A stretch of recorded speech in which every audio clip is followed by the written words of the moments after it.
Oh, the wrinkles. Oh, the extra meat on your hips. Why does it happen? Why? Let's, right there, right there, right there. Okay.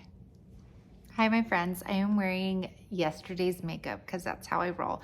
It's been a while since I've posted here, but I was talking to a friend today. Hi, my name is Sammy.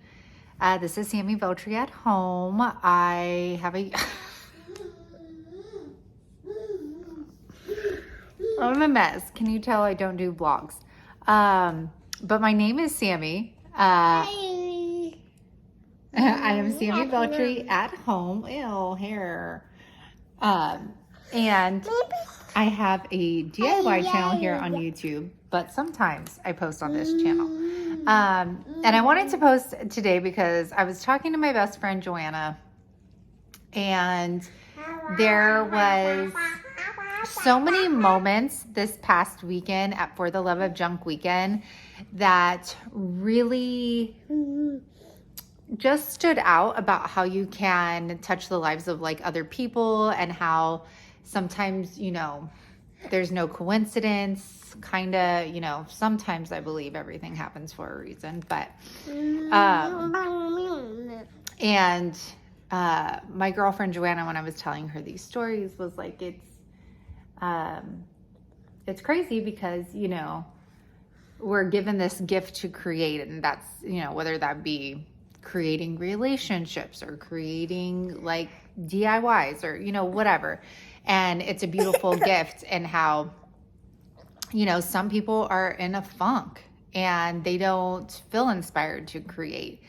And I guess I was on here to tell you the like coincidences, or, you know, those, just the stories. So For the Love of Junk weekend was an amazing experience for both Brie and I. And me personally, it will be etched in my memory forever. It was the first event that I've ever done anything.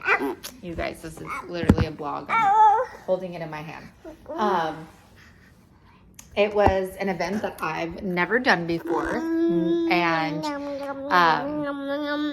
you know, I've never met my subscribers like that. And it was nerve-wracking going into it, but right when we met all of the beautiful women, I knew I was supposed to be there. And we had like the most amazing set of women for our first time too. Like, they made it so easy for us because they were so fabulous. But besides the amazing relationships we created with them, there were also instances within this weekend that really stood out. And one of them was our bus driver. And she was like, what are you guys doing? You know, all that it says on here is thrifting.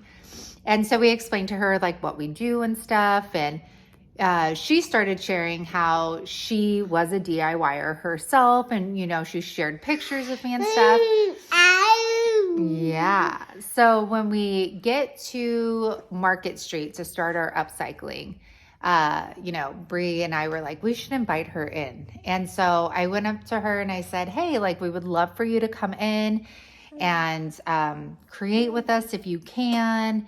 And I was like, I have a box for you that I thrifted. You can upcycle it. And she was like, wow, yeah, of course. So she came in and she like started doing her thing. And then she said she was going to go outside and be back. And then she doesn't come back. And, you know, we were all kind of like, oh, but we didn't think too much about it. I mean, she's not there for the event. So she ends up coming back when like we're starting to clean up, you know, and she says like, I'll be out, you know, the bus is out front. And she apologizes and she said, sorry, I didn't come back in. And I was like, that's no problem. And without getting too much into her personal details, she expressed some things that were going on in her life. And she was like, when I started crafting, like, it really brought emotions out of me that I didn't know I needed to express. And, you know, she thanked us, and she was like, thank you just so much, like, for this experience and for this opportunity, and like, I'll never forget it. And it was just so heartwarming and kind of eye-opening of like what crafting can do for your soul, how we were placed with her, and it felt like, okay, that was for a reason. Like, she was sent to us for a reason, and hopefully it helped her in some way. At the end of the night, I gave her like one of our For the Love of Junk mugs, and then this planter that I DIY'd and stuff, just to kind of like remind her, of like this experience and stuff.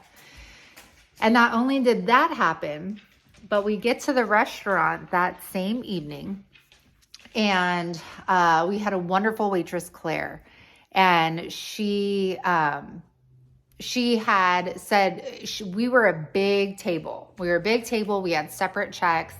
I served before, and like, having big tables, separate checks usually is actually better than having one check, to be honest. But she not only had our table, but it seemed like she had several big tables. And she had casually said that, somebody was asking about something on the menu, and she's like, oh, I'm sorry, I've only been here 3 days. And I'm like, oh my gosh, and you have all these tables. Well, several things went on during the dinner, like they were backed up, and our drinks came out late, and then my drink didn't come, and we're all just totally patient, we're fine. And then the bills come, and all the bills, majority of them were wrong. So she's trying to fix them, and she gets, the poor girl, like I said, has not only our table, but several other big tables.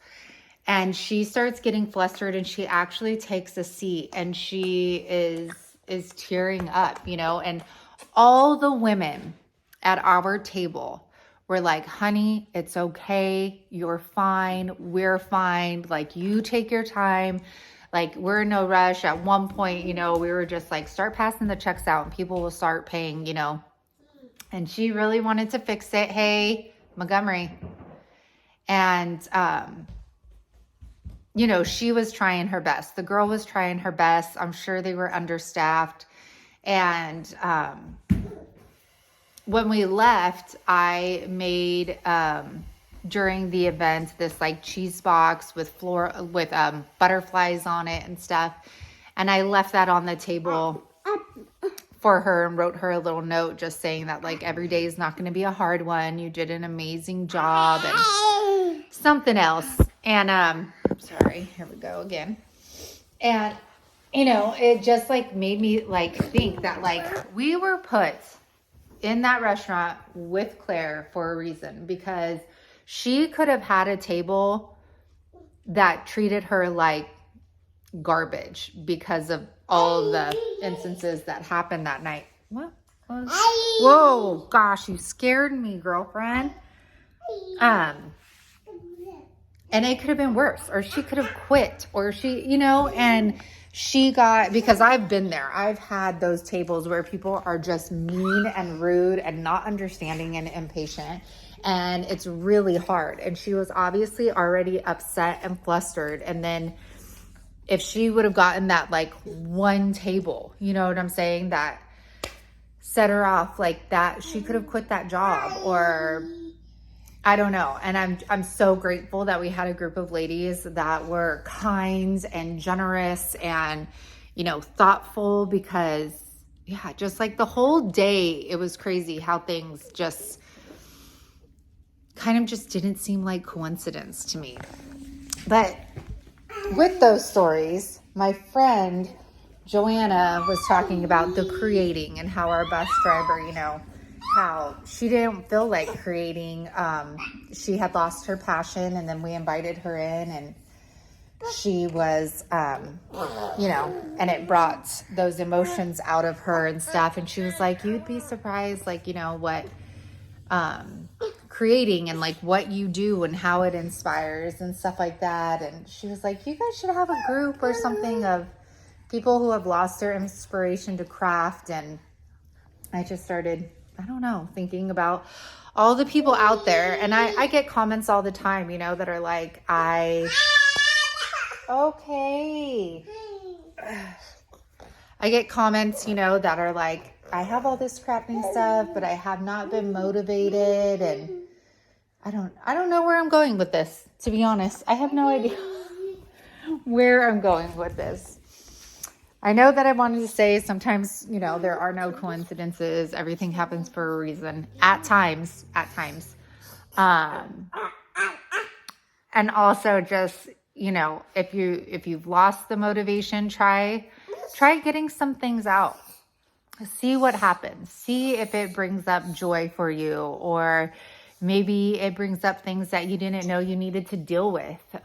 But expressing yourself and crafting and create. Whoa.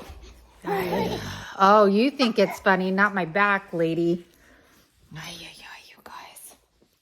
guys. But it might bring something out of you that like you didn't know that you needed. So I guess I'm here to tell you. Oh my goodness. Get your craft on. You say, hey, get your foot out of there. So get your craft on. That's what I'm here to say. Bye, you guys.